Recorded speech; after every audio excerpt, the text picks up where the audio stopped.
하나님 아버지, 우리의 마음을 드리오니 이 시간 우리와 함께하여 주시고 이 예배를 받아 주시옵소서.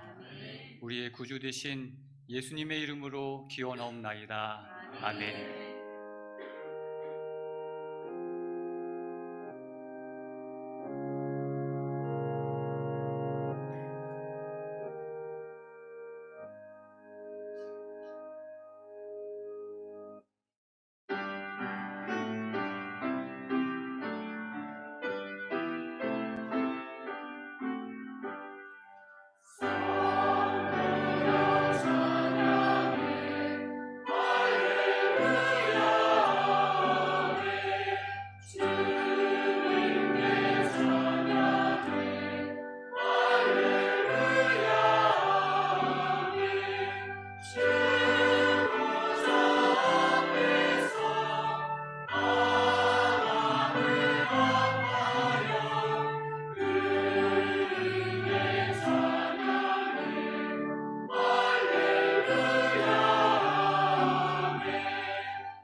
기도하시겠습니다.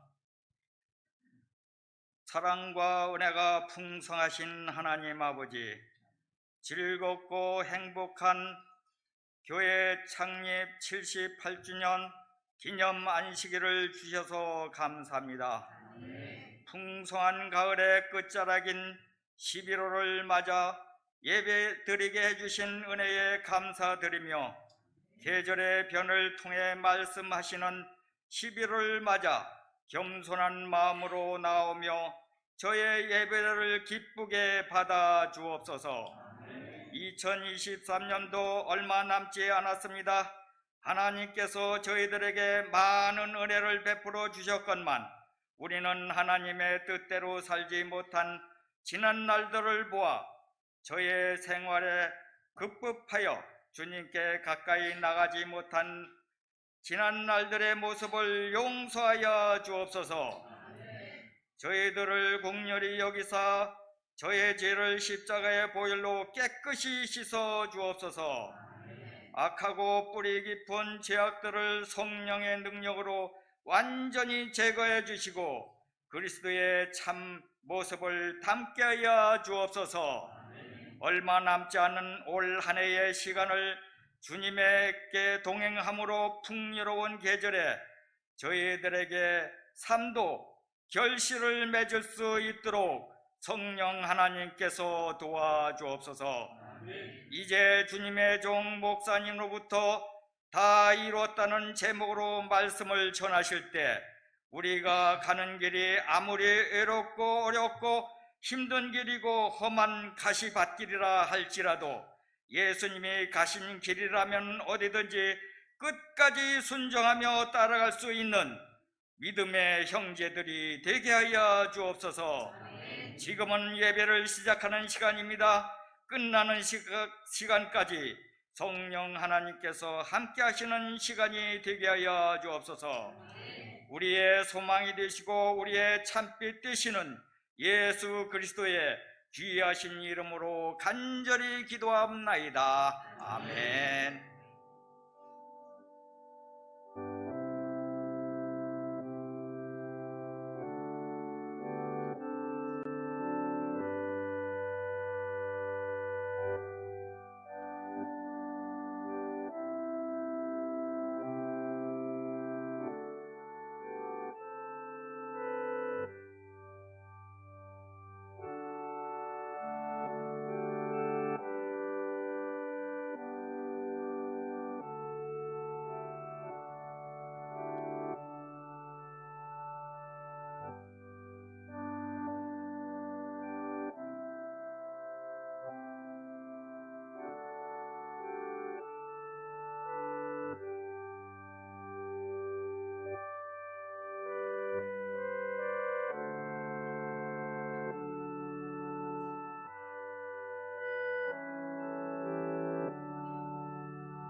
일어나셔서 우리가 186장 다음부터 하시겠습니다.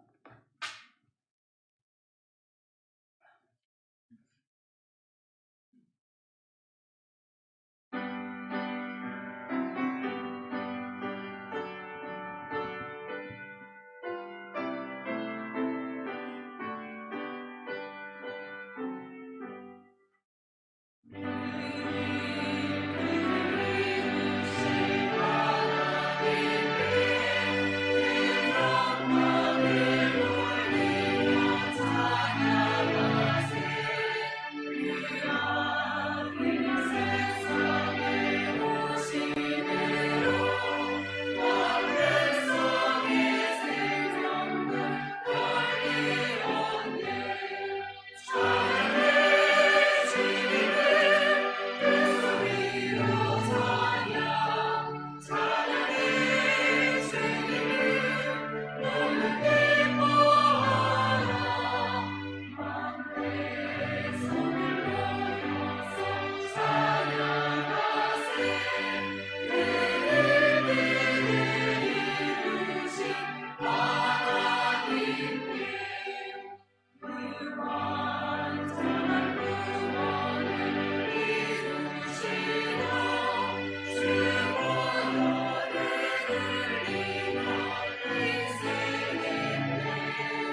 우리 하나님의 은혜와 평강이 우리 모든 성도들의 삶과 또 우리 모든 사랑하는 이들의 삶 가운데 이제로부터 영원토록 함께 하시기를 주님의 이름으로 축복합니다. 먼저 오늘 이렇게 78주년, 교회 창립 78주년을 맞이해서 정말 우리 모두가 다시 한번 하나님께 감사하며 또 찬양하며 예배할 수 있게 되어서 정말 감사를 드립니다. 오늘 또 우리 최연수 장로님과 함께 일하고 계시는 김용장님께서 또 처음 교회를 오셨는데요. 정말 환영하고 감사를 드립니다. 우리 큰 박수로 환영해 주시면 감사하겠습니다.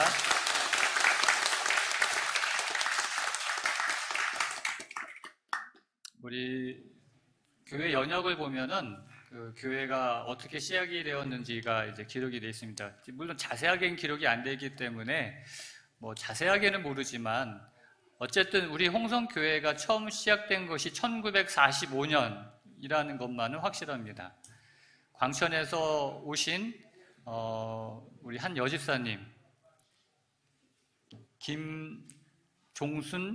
안종순 집사님께서 처음 이제 가정에서 예배를 시작하면서 우리 홍성교회가 시작이 되었고요.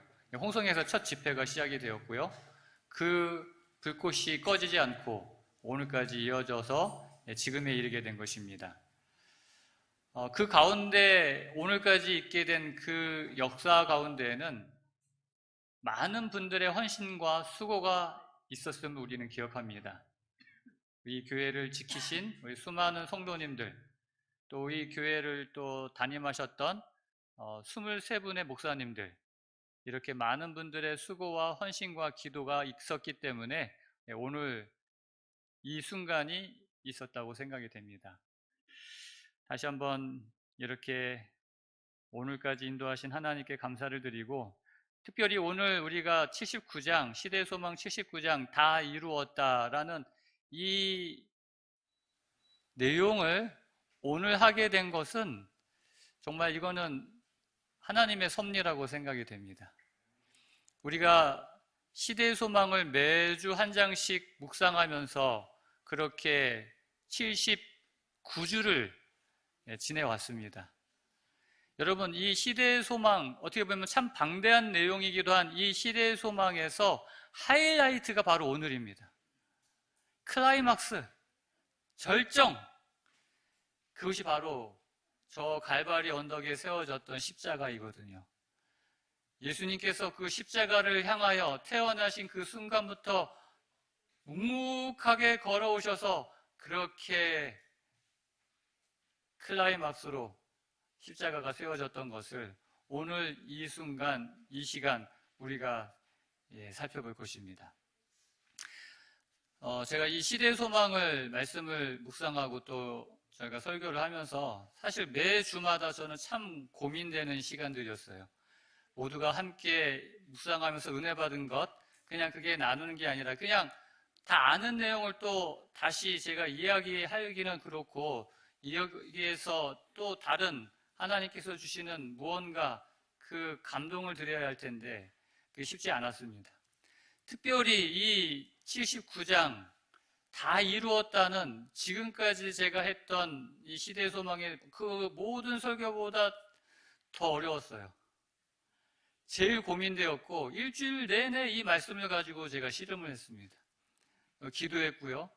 어떻게 해야 정말 이 시대의 소망에서 보여주신 예수님의 그 사랑, 그 예수님의 그 생애, 그것의 정점인 이 십자가를 우리가 이걸 깨닫고 우리가 이것을 어떻게 살아야 할지, 그래서 고민하면서 이 말씀을 준비했습니다. 그런데 오늘 우리가 이 기쁨 78주년 음악 예배를 드리면서 벌써 이제 시간이 많이 가가지고 제가 말씀을 드릴 수 있는 시간이 많지가 않아요. 지금 36분인데 한 20분 정도가 남은 것 같습니다. 제가 준비한 말씀은 14페이지입니다. 평소보다도 더 많이 어떻게 하다 보니까 정말 이 말씀은 꼭 전해야겠다, 이 말씀은 빠지면 안 되겠다 해서 한 게 이제 어떻게 하다 보니까 10페이지까지가 됐어요. 제가 지금 계속해서 고민하고 있습니다. 이걸 다 전해야 할지, 어떻게 해야 될지. 예, 하여튼 해보겠습니다. 요한복음 19장 30절 말씀, 정말 중요한 말씀이죠. 오늘 우리 이 말씀의 본문이 되는 말씀인데요. 같이 한번 읽어보도록 하겠습니다. 시작. 예수께서 신 포도주를 받으신 후에 이르시되 다 이루었다 하시고 머리를 숙이니 영혼이 떠나가시니라. 아멘. 이 내용에 대해서 시대소망은 이렇게 기록하고 있습니다. 그리스도께서는 당신이 이루려 오신 사업을 완수할 때까지는 숨을 거두지 않으시다가 임종을 하시면서 다 이루었다고 부르짖으셨다. 싸움은 승리로 끝났다. 그분은 정복자로서 당신의 깃발을 영원한 고지 위에 꽂으셨다. 사단은 패배했다. 전율이 흐르지 않습니까? 다 이루었다 하는 예수님의 이 선언으로 그 오랜 시간 싸워왔던 선악의 싸움이 승리로 끝났습니다. 사단은 영원히 패배했습니다. 이 다 이루었다라는 이 말씀의 의미를 시대소망은 이렇게 자세하게 설명하고 있습니다. 그러므로 천사들이 구주의 십자가를 바라보고 기뻐한 것은 당연하였다. 왜냐하면 그들은 이 다 이루었다의 의미가 첫 번째, 같이 한번 읽어보겠습니다. 시작. 죄와 사단의 멸망이 영원히 확실해졌다는 것. 두 번째, 인류의 구속이 보장되었다는 것. 세 번째, 이 우주가 영원히 안전하게 되었다는 것. 이것을 알았기 때문이었다. 이것이 예수님께서 선언하신 다 이루었다라는 말씀에 포함된 의미예요. 그분은 이 모든 것을 내다보시고 십자가 위에서 다 이루었다고 부르짖으셨다. 정말 우리를 그렇게 힘들게 했던 그 죄와 그 사단이 이제는 패배하고 영원히 멸망될 것이 확정되었습니다. 이제 우리의 구원이, 저와 여러분의 구원이 보장되었다는 것이 이제 또한 확정되었습니다. 그리고 이제는 더 이상 이 우주에 죄가 다시 발을 들일 수 없는 영원한 안전이 보장되었다는 것이 또 확정되었습니다. 이것이 예수님께서 십자가에서 선언하신 다 이루었다의 의미인 것이죠. 여러분, 그렇기 때문에 주님께서 이렇게 다 이루신 그 십자가는 바로 기독교의 중심인 것입니다. 로마서 1장 16절에 이렇게 말씀하시죠. 내가 복음을 부끄러워하지 아니하노니 이 복음은, 같이 읽겠습니다. 시작. 이 복음은 모든 믿는 자에게 구원을 주시는 하나님의 능력이 됨이라. 아멘. 이 복음을 믿고 받아들이는 우리 모두에게 구원을 주시는 하나님의 능력이 된다는 것입니다. 사도 바울은 이 사실을 너무 잘 알았어요. 그래서 이 복음을 가지고 이 구원을 주시는 하나님의 능력을 통하여 세상을 향하여 나아갔고, 그렇게 구원의 능력이 전에 어떻게 이루어졌는가가 그 사도 바울의 서신과 특별히 사도행전에 자세하게 기록이 되어 있습니다. 그런데 오늘 우리가 경험하는 이 복음은 어떻습니까? 사도 바울, 그 초대교회, 그 초기 교회의 성도들이 경험했던 그 복음의 능력을 오늘 우리들도 경험하고 있습니까? 어떻게 보면은 이런 생각이 들 때도 있어요. 그 사도 바울이 전하던 당시의 그 복음과 오늘 우리가 믿고 전하는 이 복음이 다른 건 아닌가? 왜 이렇게 차이가 있을까? 그 초대교회에 나타났던 그 복음의 능력이 오늘 우리에게는 왜 다른가라는 것이죠. 여러분, 이 복음이라고 하는 게 무엇입니까? 우리가 뭐 어려운 이야기는 아니지만 다시 한번 우리가 생각을 해보면 이 복음은 로마서 1장 2절에 보면은요, 그리스도 예수님에 대한 이야기가 복음이라고 합니다. 다시 한번요. 여러분, 복음은 뭐라고요? 그리스도 예수에 대한 이야기예요. 온 우주를 창조하시고 이 세상을 창조하시고 죄로 말미암아 죽을 수밖에 없는 우리를 위하여 친히 인간이 되어 오셔서 십자가에서 우리의 모든 죄를 담당하시고 우리를 대신하여 죽으시고 부활하셔서 하늘에서 우리를 위하여 지금도 중보하시는 그 예수님의 이야기가 복음이에요. 그런데 바울이 전한 예수는 어떤 예수님인가?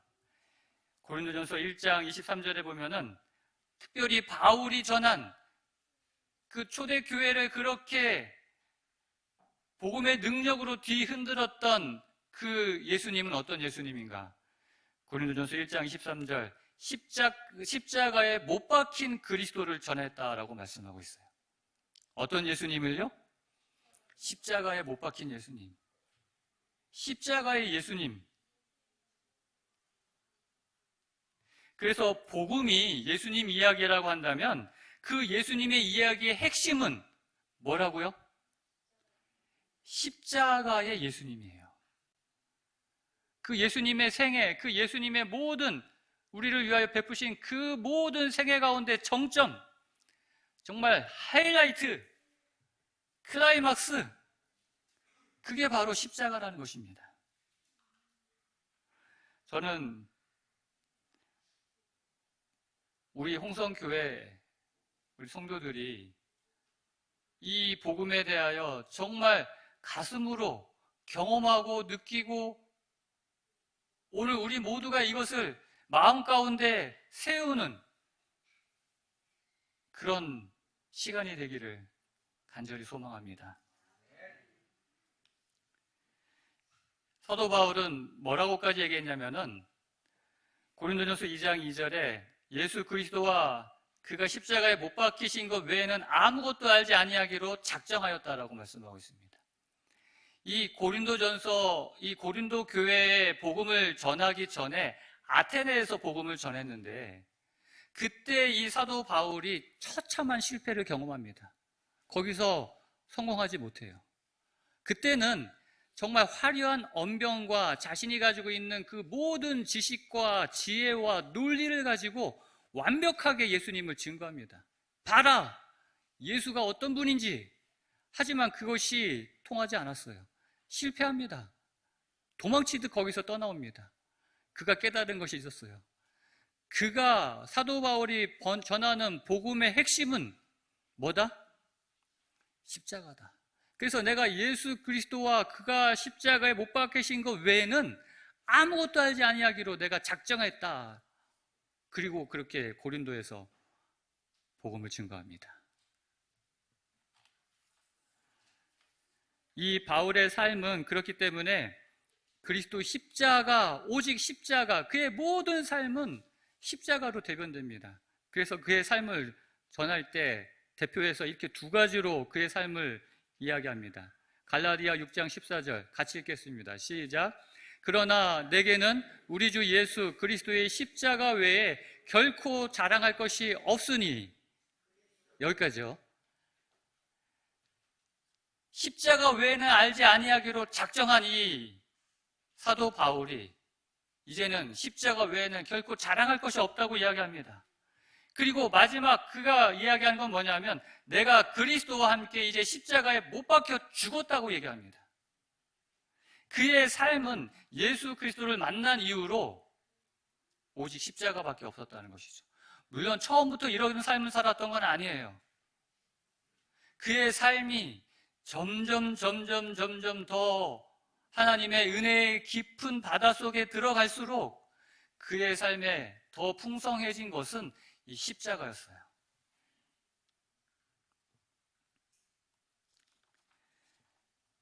그리고 결국 바울은 그의 온 생애를 이 십자가의 사상과 정신으로 그렇게 살았다는 것이죠. 그는 이제 고백합니다. 이제 내가 사는 것이 아니라 내 속에 그리스도께서 살아계십니다. 지금 나는 나를 사랑하시고 나를 위해 죽으신 하나님의 아들을 믿는 믿음으로 살고 있습니다. 라고 고백하고 있는 것입니다. 지금까지 내 안에 그 이기심, 욕망, 세상에서 성공하고 싶은 그러한 마음들, 그렇게 쉽게 속상해하고 세상 것으로 쉽게 요동치는 그러한 마음들이 이제 내 안에 그리스도께서 역사하심으로 예수님이 살아있는 인생으로 바뀌었다는 것이죠. 이것이 오늘 우리가 추구하는, 우리가 그토록 바라는 인생 아닙니까? 우리의 마음을 그토록 괴롭히는 이런 죄된 욕망과 이기심과 탐욕과 그런 모든 죄악에서 벗어나서 예수님의 마음으로 살기를 원하는 것, 그것이 우리의 소망 아닙니까? 오늘 우리 신앙의 대부분의 문제는 이 복음의 능력이 우리에게 경험되어지지 않고 있다는 것에 문제가 있는 것이에요. 이 복음의 능력, 다시 말하면 예수님, 그 예수님의 이야기 가운데 가장 핵심인 십자가, 그것이 아직 우리의 마음 가운데 세워지지 않는 데서 문제가 있다는 것입니다. 당시 사도 바울이나 초대교회의 성도들이 그렇게 능력으로 영광 가운데 그렇게 성령 충만하여 살 수 있었던 이유는 바로 그들의 마음 가운데 그 갈바리 언덕에 세워진 십자가가 자신들을 위한 십자가임을 깨닫고 늘 그렇게 십자가의 주님을 바라보았기 때문이라는 것입니다. 다시 말하면 오늘 우리의 문제는 뭐하지 않기 때문이에요? 십자가의 주님을 바라보지 않기 때문이라는 것이죠.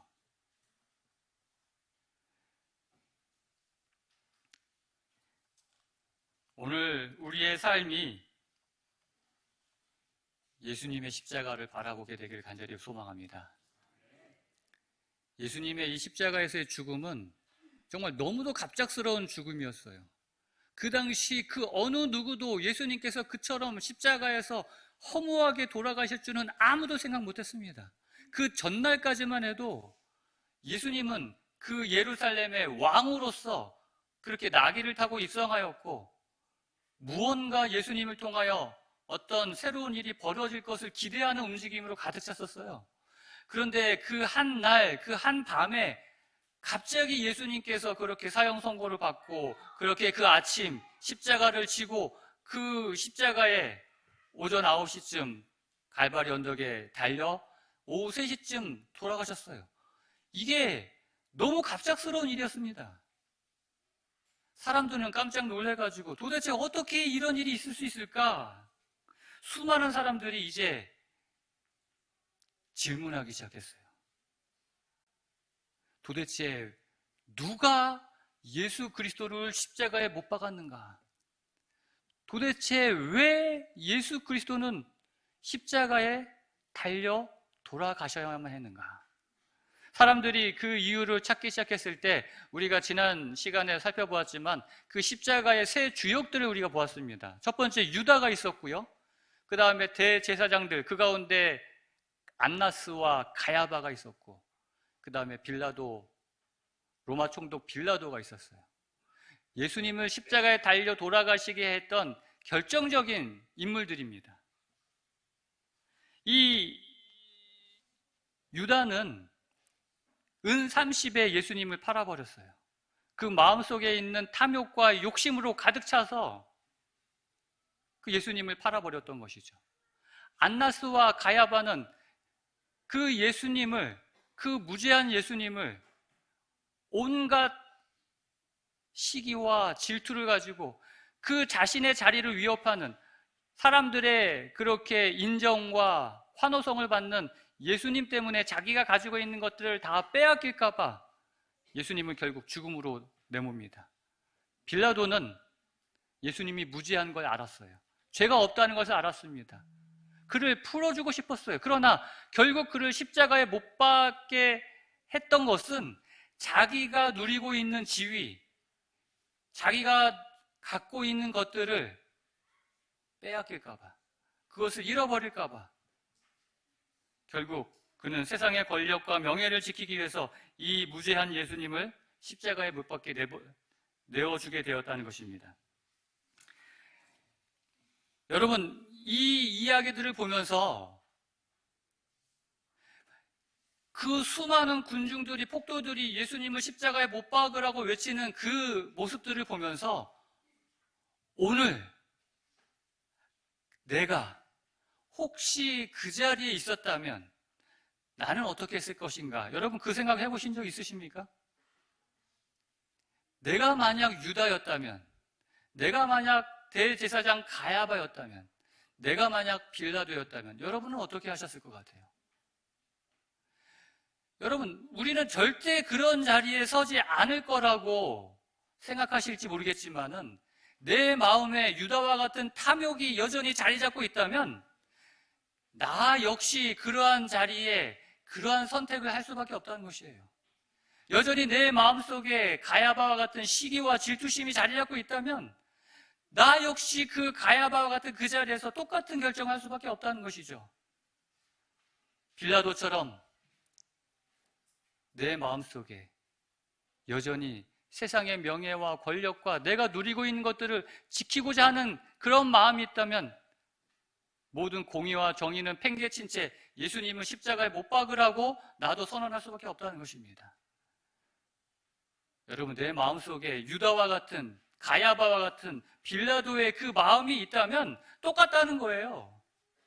오늘 그래서 성령 하나님께서 우리의 마음을 그 자리에 이끌면서 예수님을 못 박은 것이 그때 있었던 유다나 가야바나 빌라도가 아니라, 그 폭도들이 아니라 누구다? 여전히 탐욕과 시기와 질투와 세상을 사랑하는 마음으로 가득 찬 네가 바로 못 박았다는 것입니다.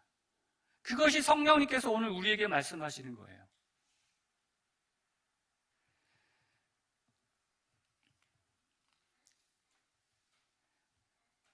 오늘 이렇게 성령님께서 우리에게 말씀하실 때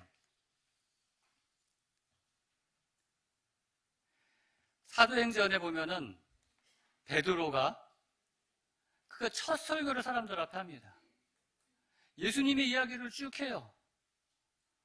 그러면서 그 고난받고 십자가에 달려 돌아가신 그 예수님을 누가 못 박았다라고 선언합니까? 네가 못 박았다고 합니다. 너희가 십자가에 못 박은 이 예수,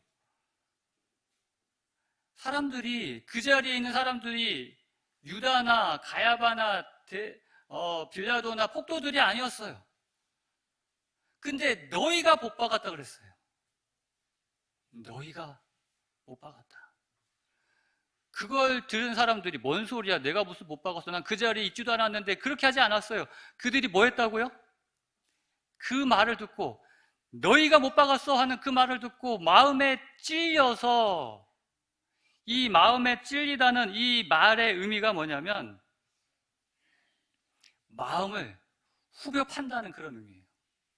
그 원어가 마음을 후벼 판다는 거예요.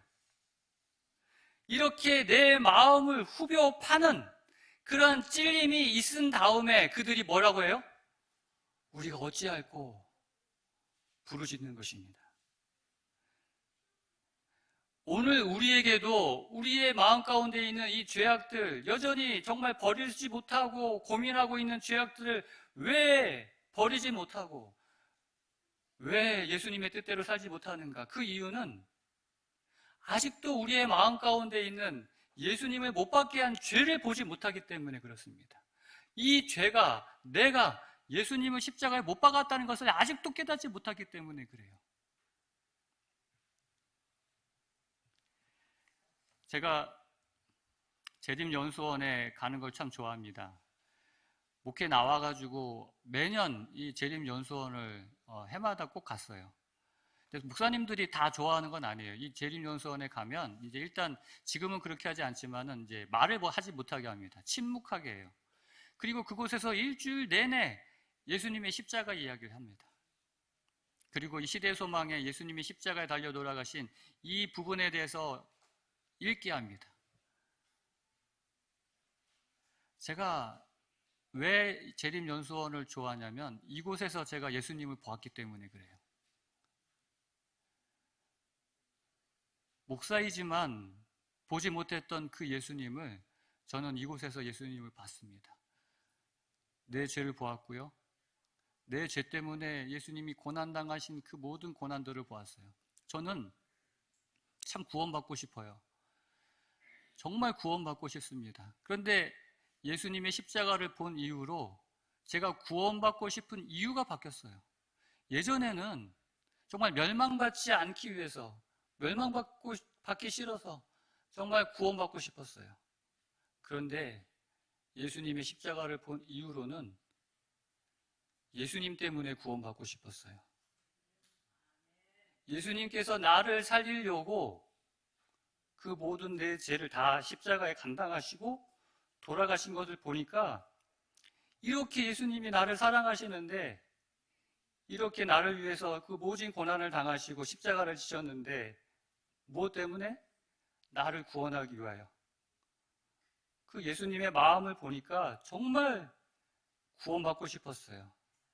만약 내가 구원받지 못하면 우리 예수님이 얼마나 마음 아파하실까? 그 마음이 느껴지니까 정말 구원받고 싶었어요. 여러분, 우리가 구원받고 싶어 하는 것 이상으로 우리 주님께서 여러분을 구원하고 싶어 하십니다. 그렇기 때문에 십자가에서 우리의 죄를 담당하시고 그렇게 기꺼이 십자가를 진 거 아니겠습니까? 그 십자가를 우리가 봐야 됩니다. 그 십자가가 바로 내 죄 때문에 세워진 십자가라는 것을 우리가 깨달아야 되는 것입니다.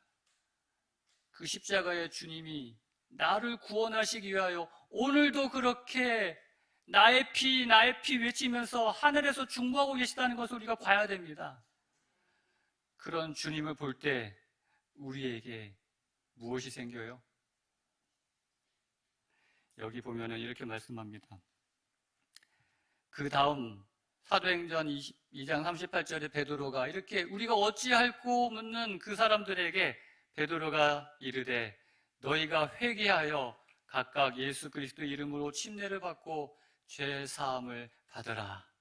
그리하면 성령의 선물을 받으리니. 오늘 우리가 회개한다는 것은 다른 게 아닙니다. 이 죄를 보고 그 십자가를 통하여 나의 죄를 보고 이제는 죄로 향했던 발걸음을 돌이켜서 하나님께로 향하는 것, 그것이 바로 회개인 것이죠. 그렇게 죄사함을 십자가를 통하여 얻는 우리에게 하나님께서는 성령의 선물을 약속해 주셨습니다. 그 복음의 능력을 우리에게 약속해 주신 것입니다. 사랑하는 성도 여러분, 오늘 이 복음의 능력을 경험하는 저와 여러분 되시길 간절히 소망합니다.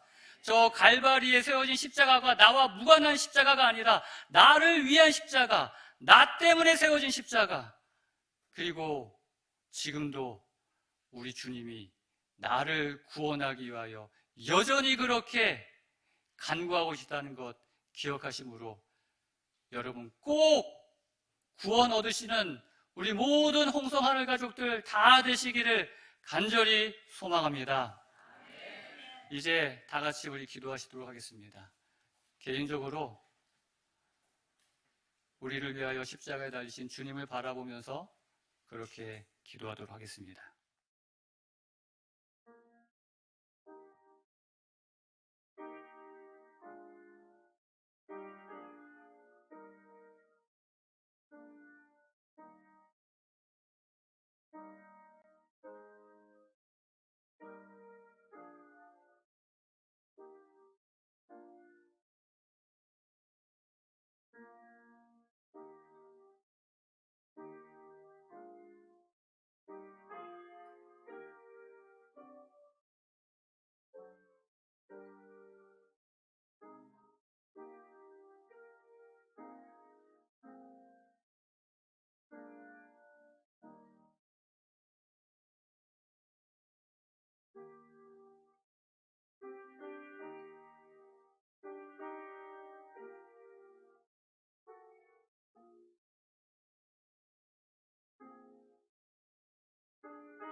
이 시간 다 함께 준비하신 헌금 드리시는 시간입니다.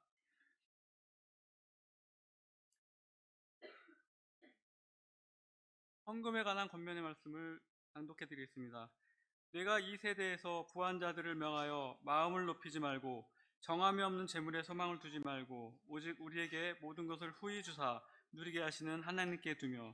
디모데전서 6장 17절 말씀입니다. 다 함께 헌금하시겠습니다.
하늘 위의 천국과 땅에 사는 성도들, 성부 성자 성령께 영광 찬송 드리세. 영광 찬송 드리세.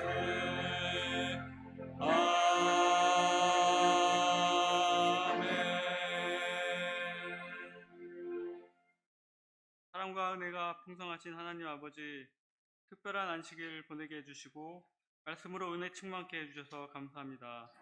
한 주간 동안의 삶도 주께서 거저 베풀어 주신 은혜에 감사드리며 이 시간 적은 예물 주님께 드립니다.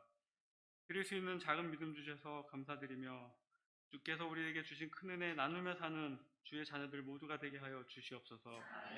드려진 예물들 하나님 사업에 적절히 쓰여지게 해주시길 바라오며 사랑 많으신 예수님 이름으로 기도드립니다.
하나님 아버지, 저 갈바리에 세워졌던 십자가가 나 때문에 세워진 십자가임을 기억하게 하여 주시옵소서. 저 갈바리의 십자가가 나를 위한 십자가임을 또한 기억하게 하여 주시옵소서. 그래서 우리 마음에도 예수 그리스도의 십자가가 세워짐으로 그 십자가를 통하여 주님을 보게 하시고 저 영원한 하늘까지 이룰 수 있도록 도와주시옵소서. 이제는 우리 하나님의 그 크신 사랑과 예수 그리스도의 놀라운 은혜와 성령 하나님의 교통하심이 우리 모든 성도들과 우리의 사랑하는 이들에게 이제로부터 영원토록 함께하여 주시옵기를 우리의 구주 되신 예수 그리스도의 이름으로 간절히 축원하옵나이다. 아멘.